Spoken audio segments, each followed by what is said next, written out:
Long time no see. Jadi sudah lama juga ya terakhir kali itu berbagi tentang bahasa Inggris atau vocabulary. Dan kali ini sepertinya no edit, aku ingin berbagi karena ini episode spesial buat teman-teman. Aku ingin berbagi tentang disaster atau pengalaman aku selama aktif menjadi volunteer di Muhammadiyah Disaster Management Center atau MDMC yang bergerak di bidang kebencanaan dan kemanusiaan. Kenapa sih kita penting untuk mempelajari kebencanaan atau bencana itu sendiri? Nah, kita tinggal di bumi dan kita harus mengenalinya. Kemudian juga banyak sekali dari dulu ya dampak dan akibat dari bencana itu sendiri, dan kita perlu belajar dan mengenali bencana itu sendiri, kemudian dampaknya seperti apa ketika kita tidak ikhtiar. Dan ini upaya kita dalam menghadapi bencana adalah sebuah ikhtiar kita di saat kita menghadapi 3 fase bencana itu sendiri. Yang pertama adalah pra, sebelum bencana, kemudian saat bencana, dan pasca bencana. Dan upaya apa sih yang bisa kita lakukan di situasi normal seperti sekarang ini?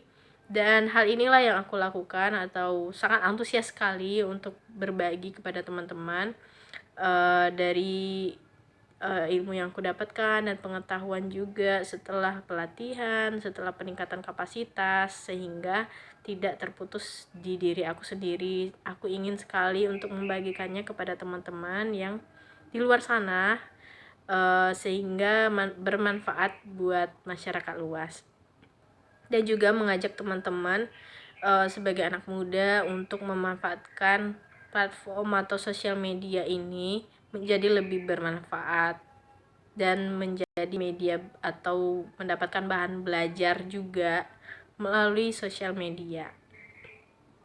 Kemudian juga dalam bentuk ikhtiar ini aku ingin berbagi tentang pengertian dari bencana itu sendiri.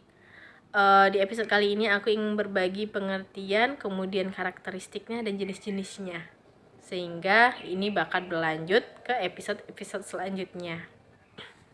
Oke, teman-teman, kali ini aku ingin menjelaskan berdasarkan pengalaman dan juga menurut Undang-Undang Nomor 24 Tahun 2007 tentang pengertian bencana. Dan pengertian bencana itu kan sebuah serangkaian peristiwa yang diakibatkan atau disebabkan oleh faktor alam maupun non alam atau manusia itu sendiri, kemudian yang mengakibatkan dan mengancam dan dapat merusak sumber kehidupan dan penghidupan kita dan berdampak baik material maupun imaterial, sehingga juga ada dampak psikologis juga yang dapat dirasakan setelah kena atau dampak dari bencana itu sendiri.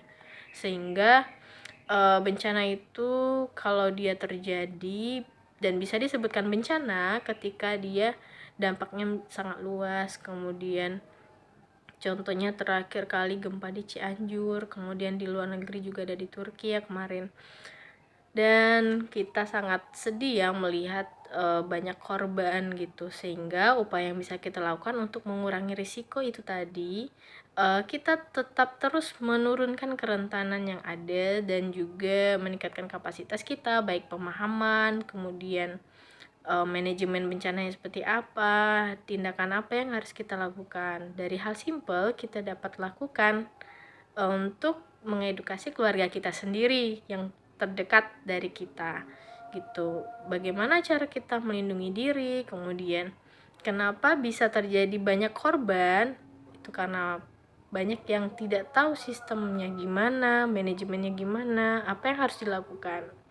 Kemudian teman-teman, dari pengertian itu juga kita dapat ketahui bahwa bencana itu ada banyak jenisnya, baik faktor alam, baik bencana alam maupun non alam.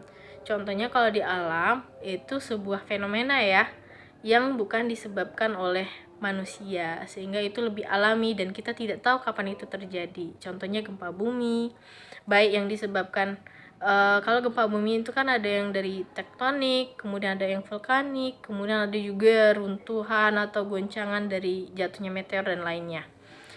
Dan hal ini kita dapat belajar kok, banyak sekali sumbernya. Untuk secara nasional kita dapat belajar melalui YouTube maupun dari info yang disebar atau dibagikan oleh Badan Nasional Penanggulangan Bencana ataupun BPBD setempat atau daerah, serta beberapa banyak sekali platform atau media yang membagikan tentang kebencanaan, dan informasinya harus valid dan teman-teman harus cek sehingga itu bukan hoax, sehingga lebih bermanfaat. Kemudian banyak sekali juga jenis-jenisnya. Kita lanjutkan di episode berikutnya ya. Terima kasih. Semoga teman-teman yang melihat ini dapat tergerak juga untuk memotivasi teman-teman lainnya, dan juga semoga video ini lebih bermanfaat lagi buat teman-teman. Oh iya ya gitu, tersadarkan kayaknya penting, walaupun hal ini simple tapi ini sangat bermanfaat. Terima kasih teman, di sini sudah masuk asar. Assalamualaikum warahmatullahi wabarakatuh.